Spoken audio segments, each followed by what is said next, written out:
What is up, everyone? I am back, and today I'm starting a new series called How It Started and How It Ended, coming right up.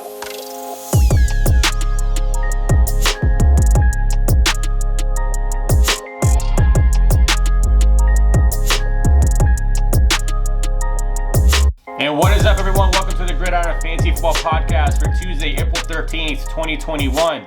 And I am Chip, and I'm your host, and thank you so much for listening today. If you're a new listener, thank you so much for joining us as well. If you'd like to share our podcast, you can find us over on Apple and Google Podcast, Spotify, Stitcher, iHeartRadio, and Amazon Music.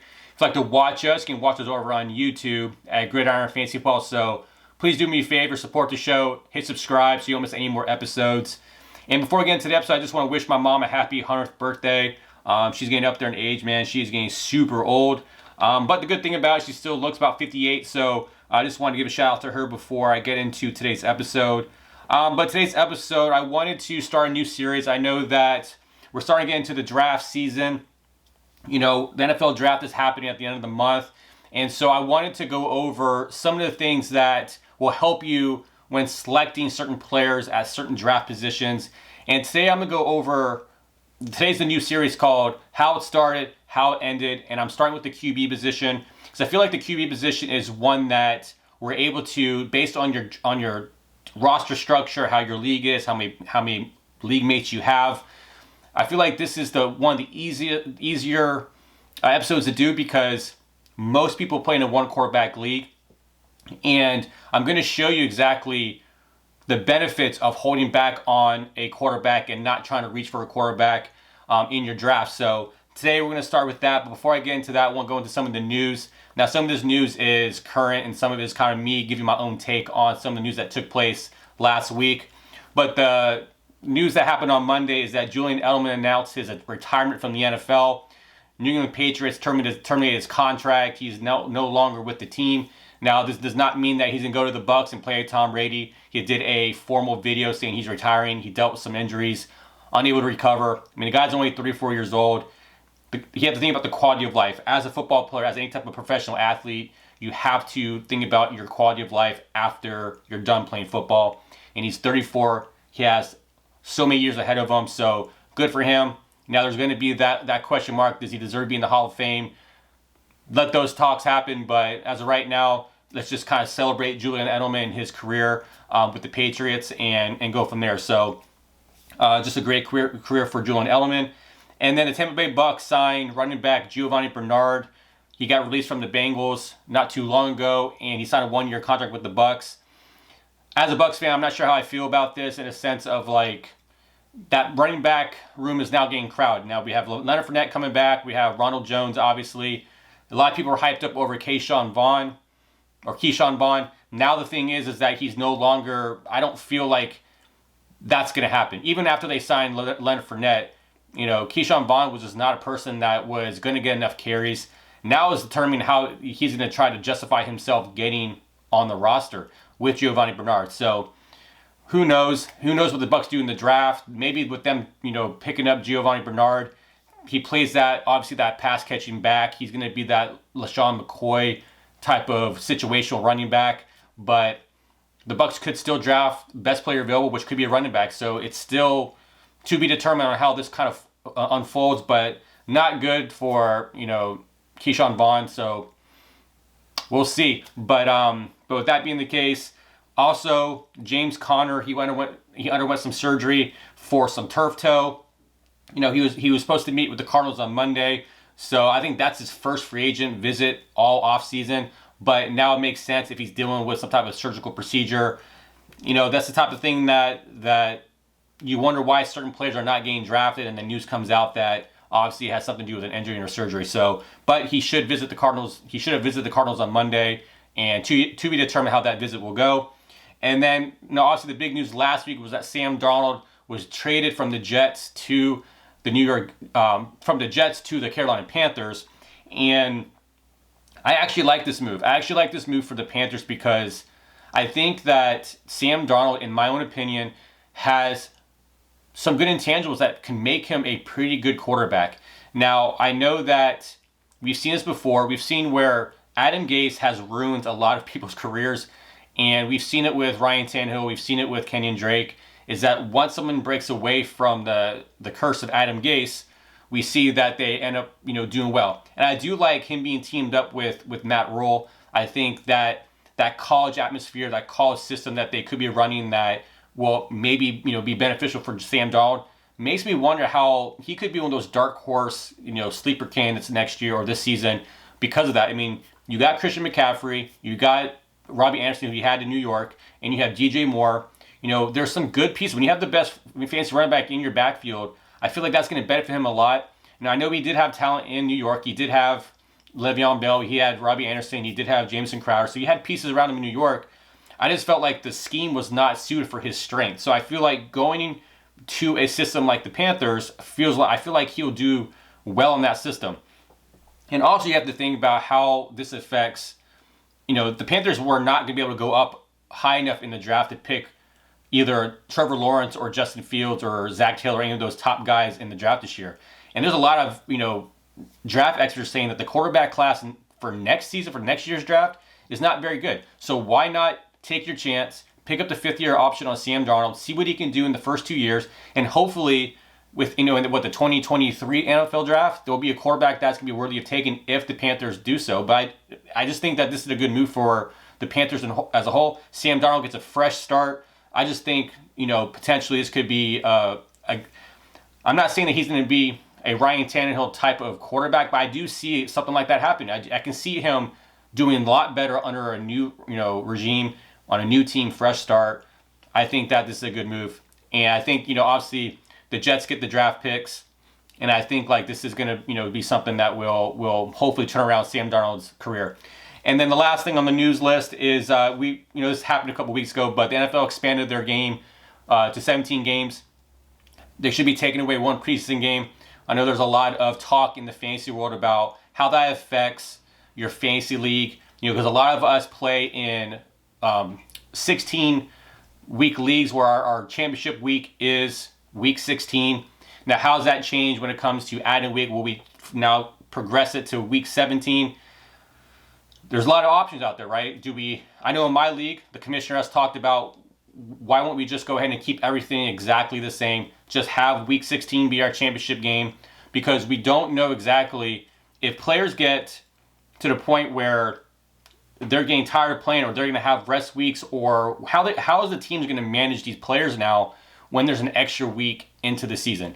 We don't know that. This is going to be a weird year for fantasy, weird year to see how coaches, play their players, because we know, week 17 is kind of a one of those wild card weeks when it comes to fantasy playoffs, because if your team is locked in the playoffs, has their seeding already locked up, you're not going to see the top guys playing. So what happens if teams have their spot in the playoffs locked up by week 16, right? Or are they going to play in week 17 and week 18? Who knows? So this year is going to be very interesting. I know a lot of people are throwing out the idea of why don't you do week 16 and week 17 combined score championship week?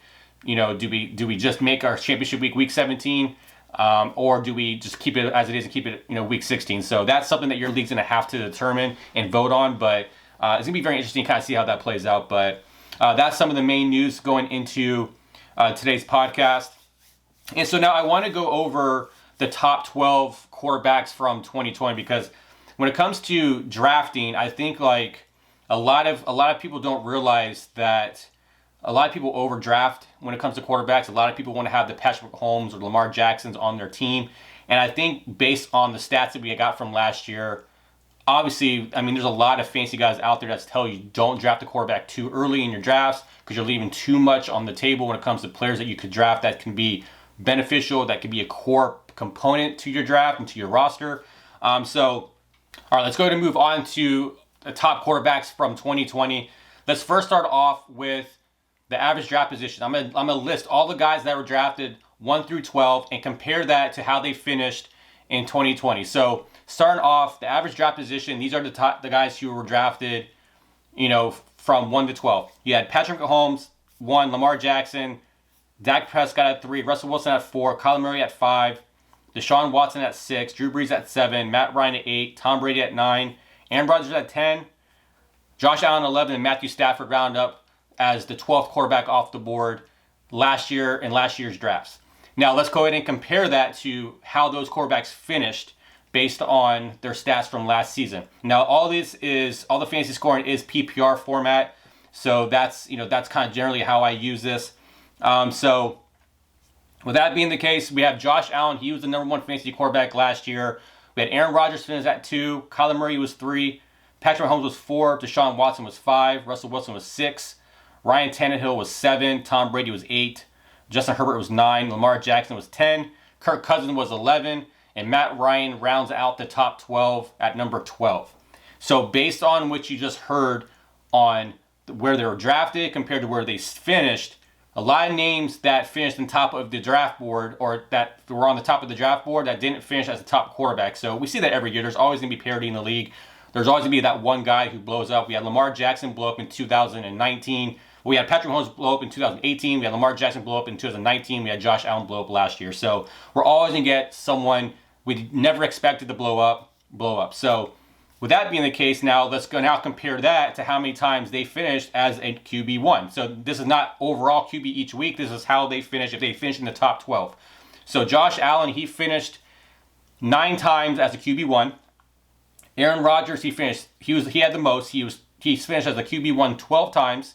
We had Kyler Murray at 11, Patrick Mahomes at 10, Deshaun Watson at 9, Russell Wilson had 9, Ryan Tannehill had 7. 7 times he finished as a QB1. We had Tom Brady who finished as 8. We had Justin Herbert at 8, and then we had Lamar Jackson. He had 7 weeks that he finished as a QB1, but he wasn't a QB1 until week 4. And then you had Kirk Cousins with 7, and then you had Matt Ryan that rounds out the top 12 with 7, weeks that he was a QB1.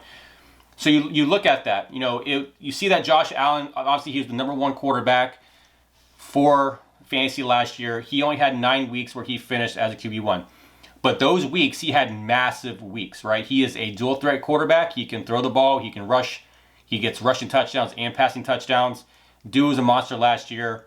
But we did have games last year. We saw him go against the Patriots.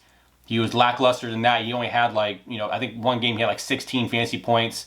I mean, this happens every year. You're not going to see, even a guy like Patrick Mahomes has weeks that you're just not going to blow up. Unfortunately, it happens with every top quarterback. So I'm actually surprised that this is kind of surprising to see Aaron Rodgers had 12 weeks as a quarterback 1.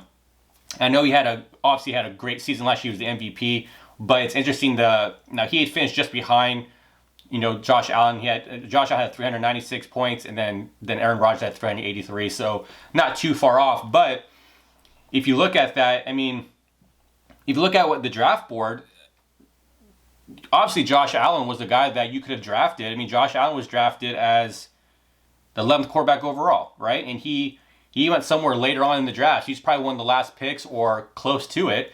And you see how he finished. I mean, a guy who had Josh Allen on his roster last year that got him later in the draft probably was either in the playoffs, had one of the best teams, or he won a championship with Josh Allen because you're probably able to stack your team with a good core amount of players. And Josh Allen was that bonus. And then kind of comparing, right? So I want to compare, so last year it was interesting. There wasn't a lot of separation between QB1 and QB12 last year, but I want to go over what happened in 2019 because I think this is very interesting. In 2020. I'm sorry, 2019. I'm getting confused. So in 2019, Lamar Jackson almost beat the record of fantasy points with 415 points. So, Patrick Mahomes set the record the year prior, but then Lamar Jackson came super close to doing that in 2019, was unable to do it.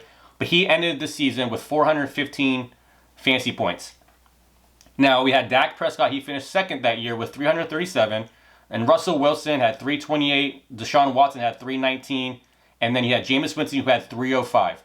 So you had one guy score in the 400s. You had four players finish with over 300 fantasy points.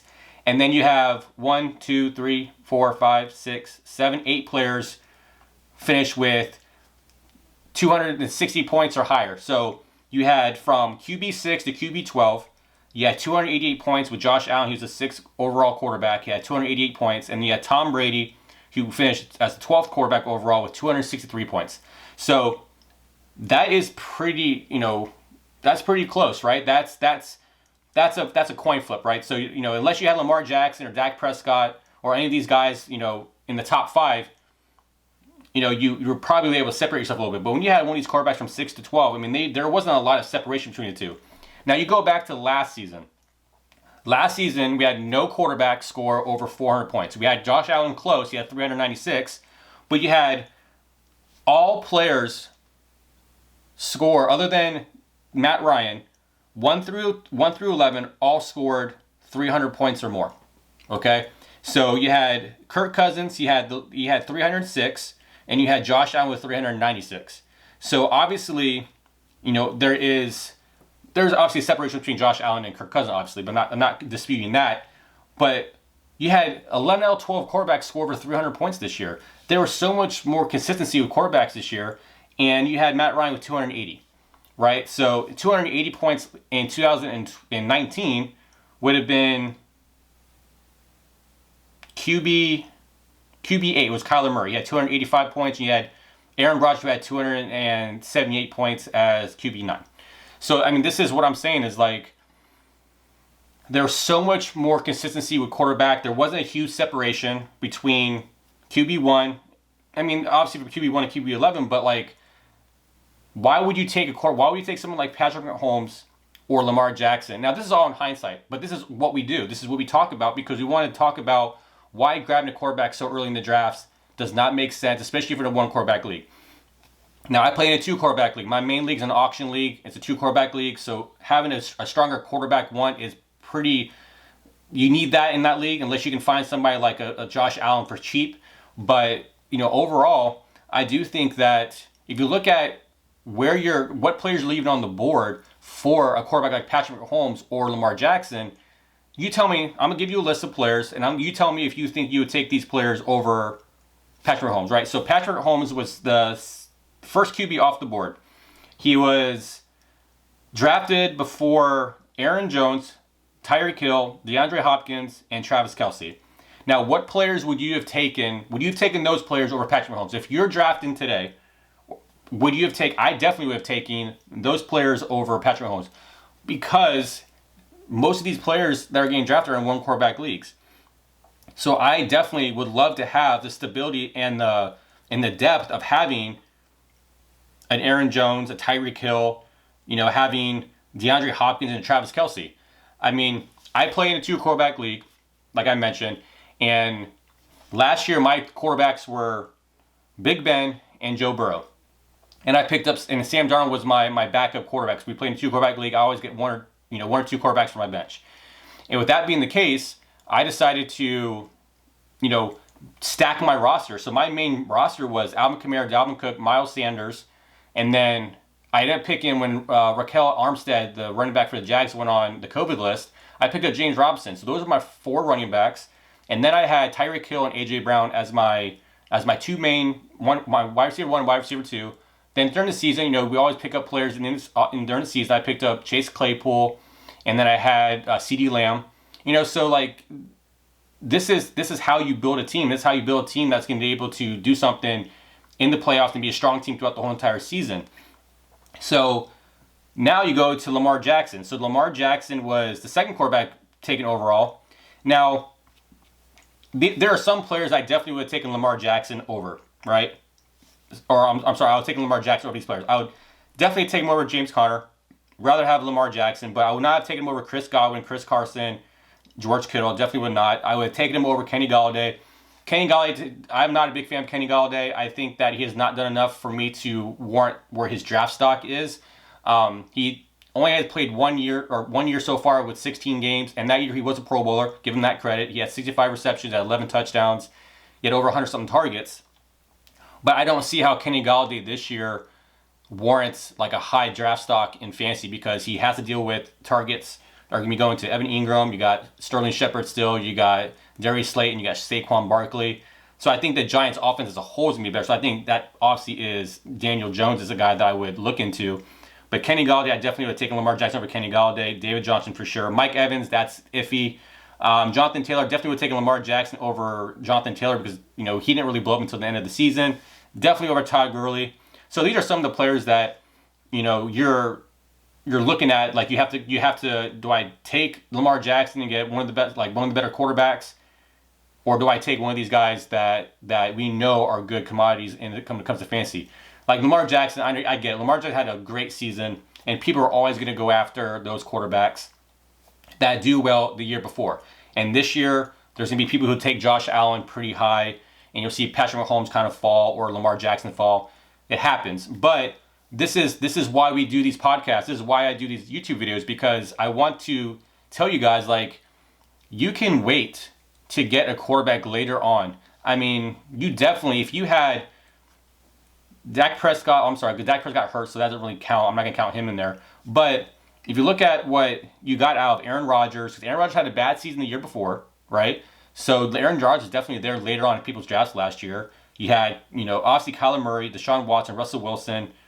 You had guys, and obviously Josh Allen was a guy that was drafted in the mid rounds. I mean, this is why you should always take quarterbacks as far back in the draft as possible. Now, like I said, this is only for standard leagues that only play one quarterback. Now, if you are in a 2-quarterback league, you're going to have to make those tough decisions. But generally, I'm the type of guy who's always going to preach, get your core lineup in there, get your running backs, get your receivers, and then think about quarterback later on. Because the stats show every single season, this is what happens. But I just think this is a good description on just the awareness of listening to what the fantasy experts are saying and going with that, because you may be sitting there and you're like, okay, I got Lamar Jackson or Patrick Mahomes or Josh Allen there. I can get the best quarterback in the league, or I can get a guy that I'm unsure of. I mean, and that happens, but I think overall, this is what the strategy needs to be. I think you need to look at the numbers, you got to do your research, listen to the podcast, listen to the people who are trying to give you that expert advice on, how to go into the draft. So I hope that was helpful for you guys. I think that this is a very interesting series to do, because I think the quarterback position is the easiest one to do.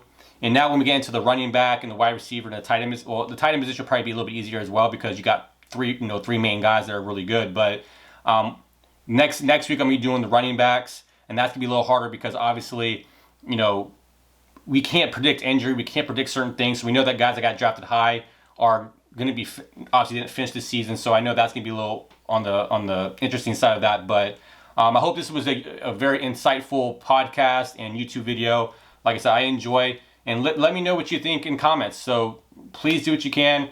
Stay engaged. Leave a comment. Send me an email. But if you want to ask me any questions, you can email me at chip@gridironfantasyfootball.com.